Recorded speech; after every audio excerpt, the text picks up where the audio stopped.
Bienvenue à tous, merci d'être avec nous pour cette nouvelle édition de l'Africa Newsroom. Aujourd'hui, deuxième volet de notre semaine sur le Niger, avec un dossier consacré au bilan du mandat du président Mahamadou Issoufou. Au programme également de ces émissions, la Cour constitutionnelle centrafricaine valide le premier tour de la présidentielle après avoir étudié le recours de 6 candidats. Et à Madagascar, le parti au pouvoir, le HVM, a remporté les élections sénatoriales. Et pour nous accompagner pendant cette émission, Hamza Bougari Yabara, vous êtes historien, bienvenue. Merci, bonsoir aux téléspectateurs. Et avec nous également nos éditeurs, Samuel Gambok, bienvenue. Merci Fanny, bonsoir. Et Daoud Attal, bienvenue. Merci Fanny, bonsoir à toutes et à tous. Tout de suite, l'actualité du jour.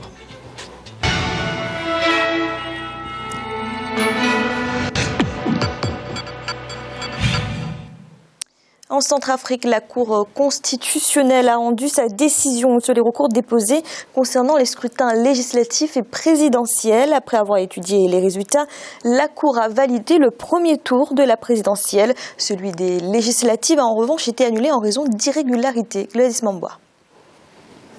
La Cour constitutionnelle de transition centrafricaine a confirmé lundi 25 janvier 2016 les résultats du premier tour de la présidentielle proclamé par l'autorité nationale des élections.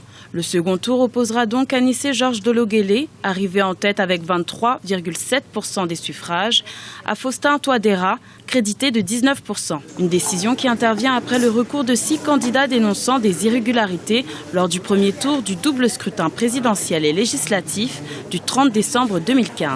À l'article 120 nouveau du Code électoral centrafricain, il est dit que ce sont les 2 candidats arrivés en premier, donc en tête de liste, qui vont être retenus pour le second tour. Ça, c'est déjà les discussions légales. Mais dans les faits, lorsqu'il y a des requêtes qui ont été portées à la connaissance de la Cour constitutionnelle par les autres candidats, et c'est vrai qu'on est dans un contexte de crise, qu'on se dit souvent que c'est pas l'état de droit, mais nous demandons toujours un état souverain, un état de droit, et ceux qui ont des problèmes, qui ont des préjudices à présenter à des juridictions compétentes, doivent le faire. Si les requêtes portant sur la présidentielle ont toutes été rejetées faute de preuves, la Cour constitutionnelle a tout de même annulé les résultats des élections législatives. Après l'étude de plus de 400 recours, de nombreuses irrégularités auraient été relevées. Cela pour les élections législatives, franchement, même le Conseil national des élections avait reconnu qu'il y a eu beaucoup de manquements.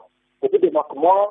Les bureaux de vote qui ont ouvert en retard, les bulletins dans certaines localités qui ne sont jamais arrivés là-bas et autres. Donc, pour ces raisons-là, je ne vais pas les citer tout ici. La Cour constitutionnelle les a cités d'ailleurs hier. Donc, il faudrait reprendre les élections législatives. L'autorité nationale des élections devra donc publier prochainement un nouveau calendrier pour le nouveau premier tour du scrutin législatif. Les candidats Anissé Georges Dologuélé et Faustin Touadéra s'affronteront à nouveau le 31 janvier 2016 pour le second tour de la présidentielle. Samuel, est-ce que c'est une décision sans surprise qu'a rendue la Cour constitutionnelle ?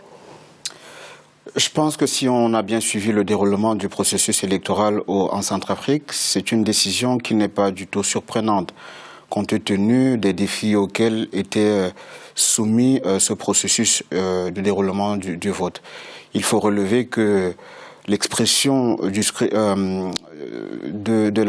voix des différents électeurs n'a pas été, je dirais, totale sur l'ensemble du territoire. Le reportage le relève d'ailleurs suffisamment.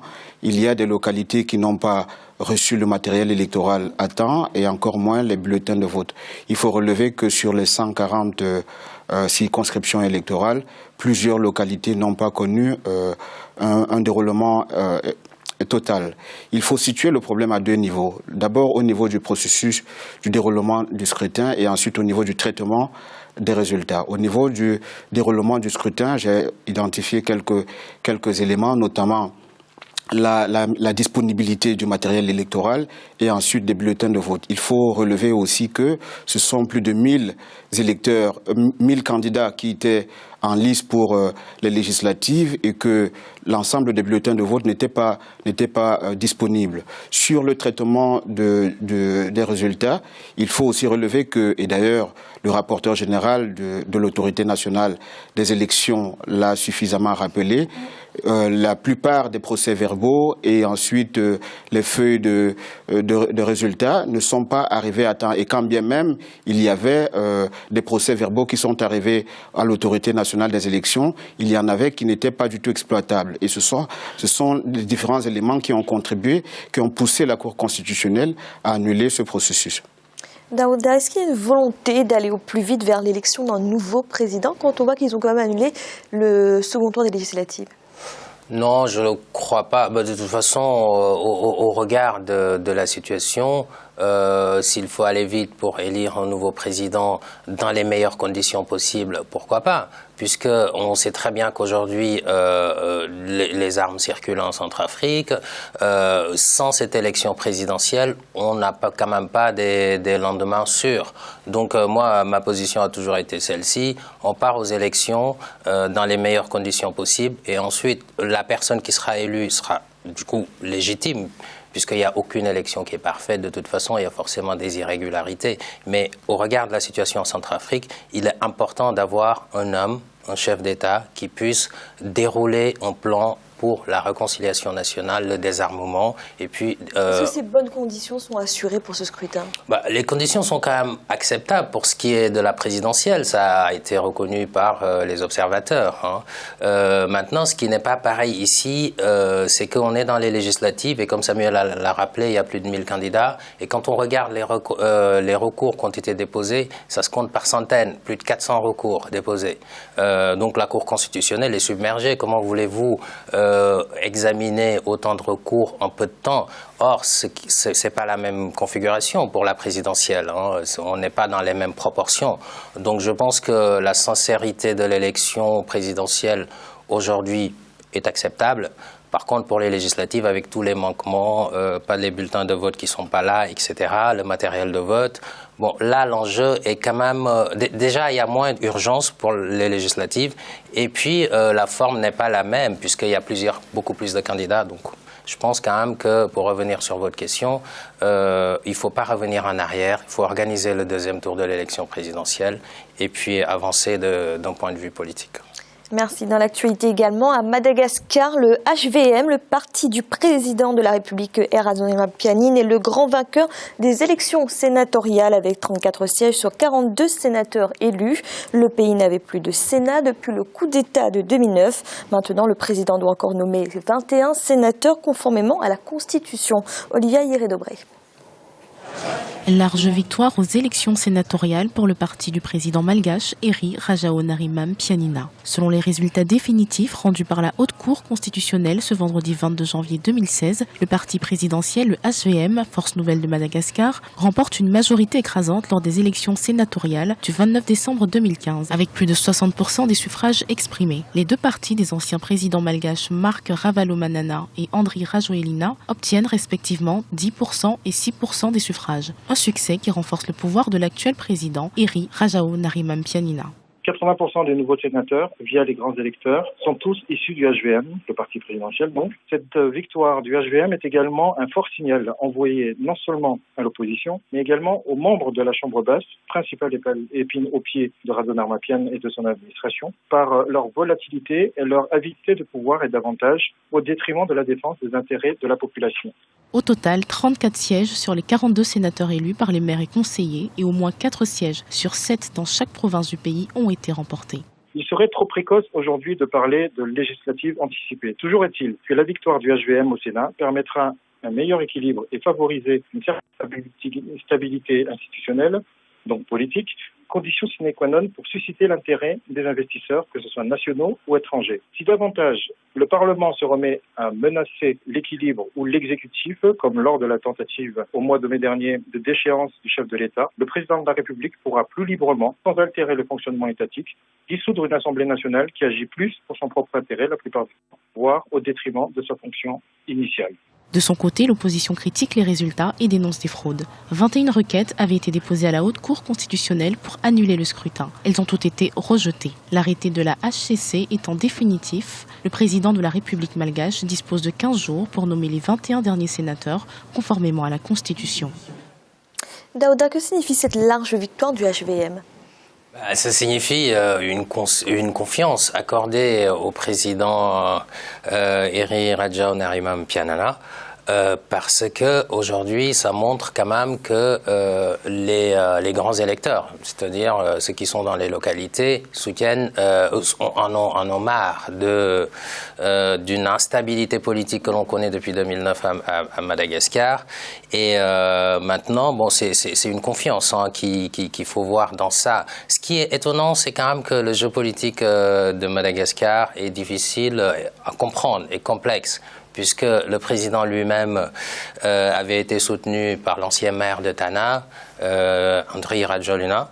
Et en même temps, quand il y a eu cette motion de déchéance du président votée par l'Assemblée nationale, dans des conditions que l'on peut critiquer, mais bref, en mai dernier, les partisans de Rajoelina avaient quand même, en tout cas, soutenu cette motion à l'Assemblée nationale. Il y a l'ancien président Marc Ravalomanana qui a signé à résidence libérée, etc. On ne va pas revenir sur tout ça. Mais aujourd'hui, ce qui est important, c'est que le Sénat existe, parce que le Sénat avait disparu. Et enfin, j'espère que ces sénateurs pourront être là pour le peuple de Madagascar, de manière à pouvoir décentraliser le développement. C'est cela qui est important. Et sans doute, comme ça a été aussi relevé dans le reportage, je pense que c'est un tremplin également pour le président actuel de pouvoir se représenter plus tard, en 2018 il me semble. Donc à ce niveau-là, l'enseignement qu'on peut en tirer aussi, c'est que on n'est pas obligé toujours d'avoir un parti politique pour devenir président de la République. Le HVM était une association, si un président élu sans parti, on croyait que ça allait être une faiblesse. Aujourd'hui, il prouve quand même que ça peut marcher. Dernier élément et tout dernier élément, moi je suis quand même étonné qu'un tiers des sénateurs puissent être nommés par le président de la République. Aujourd'hui, en Afrique, je pense qu'on devrait quand même avancer sur cette question, c'est-à-dire laisser le peuple ou alors les grands électeurs élire l'ensemble des sénateurs. Moi, ça, c'est une position que j'ai, parce que bon, après, les forces ne sont pas équilibrées avec un pouvoir hyper présidentiel comme ça. Samuel, une telle élection, est-ce qu'elle peut entraîner plus de stabilité dont parlait Daouda, quand on sait que l'Assemblée nationale a voté une motion d'échéance du président ? Justement, c'est à ce niveau qu'il va falloir relever ce défi politique, parce que du camp de la majorité présidentielle, c'est un atout majeur. Il faut avoir un levier politique, notamment une des chambres, pour pouvoir gouverner facilement. Simplement, cela ne résout pas tous les problèmes. Et il y a des critiques qui ont été formulées de la part des partis politiques qui étaient en lice, mais aussi de la société civile. Il faut prendre en compte ces critiques, parce que quand il y a déstabilisation, ce n'est pas la majorité présidentielle qui déstabilise simplement. Il y a aussi d'autres acteurs qui observent la situation politique du pays et qui peuvent apporter une appréciation selon l'angle sous lequel l'on se positionne. Ce qu'il faut préciser d'ailleurs, c'est qu'on observe que l'Assemblée nationale restera acquise peut-être à l'opposition. Mais maintenant, est-ce que les déclarations qui ont été faites par le président du HVM, c'est une déclaration à mon sens et à titre personnel qui me semble imprudente. Le fait de dire que désormais nous avons le Sénat et nous aurons la possibilité de nous concentrer sur le développement du pays est une déclaration à mon sens qui est très imprudente, parce que le Sénat n'a pas vocation à travailler sous les ordres du gouvernement. Le Sénat a bel et bien une mission qui est très bien connue et qui est celle de représenter les collectivités locales, de revendiquer les besoins au niveau local pour les inscrire dans les priorités gouvernementales. Donc il faut une certaine liberté du Sénat pour faire exercer ce travail. Si tout cela n'est pas régulièrement fait, je pense que la situation politique ne sera pas stable au cours des prochains mois. Encore faut-il que les acteurs politiques de l'opposition puissent exprimer une certaine responsabilité dans la marche du pays. Merci, nous avons marqué de courtes pauses. La deuxième partie de l'Africa Newsroom. À tout de suite.